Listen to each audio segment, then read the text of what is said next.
Assalamualaikum warahmatullahi wabarakatuh. Saya Siti Hafsah dengan NIM 220030301038. Saya S2 Pendidikan Anak Usia Dini. Dosen pengampu adalah Dr. Usman Purbah Fadal MSc, mata kuliah Komunikasi Pengasuhan. Video ini dibuat sebagai tugas pada ujian tengah semester. Pembahasan kali ini adalah konteks komunikasi manusia dan pengaruhnya terhadap pengasuhan anak. Menurut Richard West dan Lynn Turner, komunikasi konteks diartikan sebagai lingkungan tempat terjadinya proses komunikasi.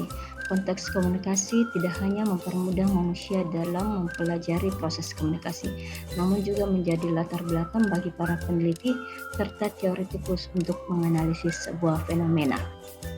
Ada 7 jenis konteks komunikasi, yaitu 1. Komunikasi intrapribadi, disebut juga intrapersonal communication, yaitu komunikasi yang terjadi dengan diri sendiri baik kita sadari atau tidak, merupakan juga landasan atau dasar untuk berkomunikasi dengan orang lain.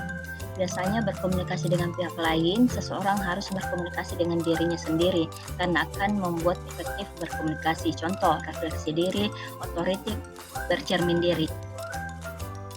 Yang kedua, komunikasi antar pribadi, yaitu komunikasi antar orang-orang secara tatap muka yang memungkinkan setiap pesertanya menangkap reaksi orang lain secara langsung, baik secara verbal maupun non-verbal, bahkan melibatkan 2 orang. Pihak yang berkomunikasi dalam jarak yang dekat, mengirim dan menerima pesan secara spontan, contohnya komunikasi suami istri, 2 sahabat dekat, bahkan guru dan murid. Yang ketiga, komunikasi kelompok merupakan komunikasi yang berlangsung di antara kelompok-kelompok yang ada, biasanya kelompok yang kecil. Kelompok yang dimaksud adalah sekelompok orang yang berinteraksi satu sama lain untuk mencapai tujuan bersama. Pada komunikasi kelompok dengan sendirinya melibatkan pula komunikasi antar pribadi, misalnya keluarga, tetangga, bahkan kelompok diskusi. 4. Komunikasi publik, yakni komunikasi yang berlangsung antara seorang komunikator dengan sejumlah besar orang yang tidak bisa dikenali satu persatu. Ciri khasnya berlangsung di tempat umum, dihadiri sejumlah besar orang, terdapat agenda yang jelas berhubungan dengan peristiwa yang direncanakan, bahkan memerlukan keahlian orasi atau presentasi atau pidato untuk bisa mencapai tujuan komunikasi. Selanjutnya yang kelima, komunikasi organisasi merupakan bentuk komunikasi yang terjadi dalam organisasi bersifat formal maupun informal dan berlangsung dalam jaringan yang lebih besar. Komunikasi formal dalam organisasi maka tergantung dari struktur organisasi, yaitu komunikasi ke bawah, komunikasi ke atas, dan komunikasi horizontal. Komunikasi informal maka tidak tergantung dari struktur organisasi, misalnya komunikasi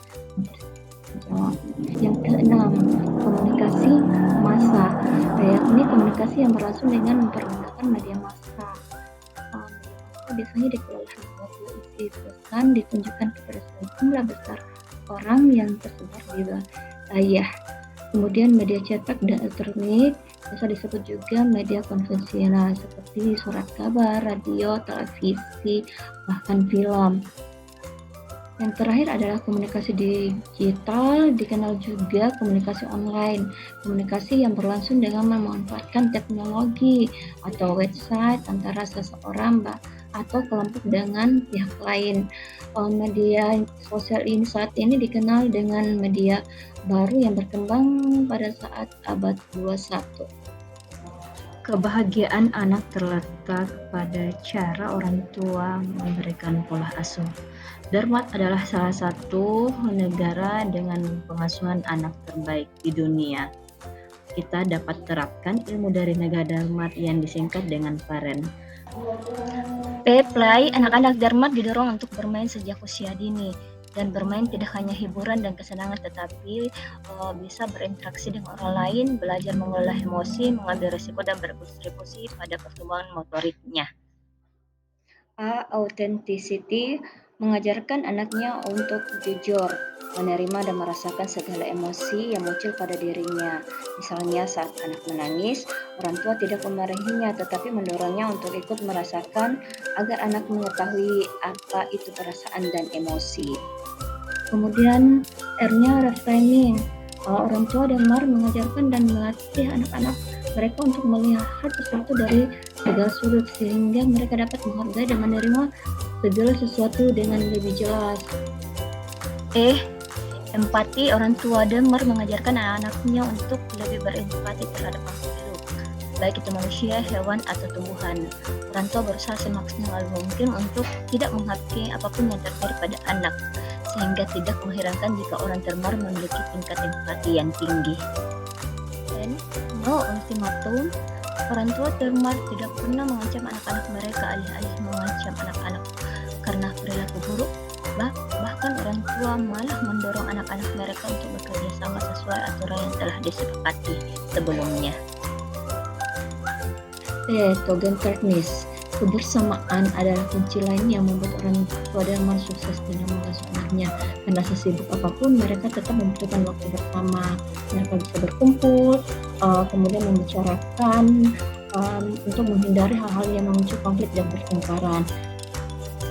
Dari pemaparan yang telah dijelaskan, saya mengambil kesimpulan bahwa menjadi orang tua tidak mudah, tetapi dengan berkomunikasi dan pengasuhan baik akan melahirkan anak yang cerdas dan berakhlak. Kata semangat dari saya, selalu lakukan yang terbaik untuk diri sendiri dan orang-orang yang kamu sayangi. Kamu hebat!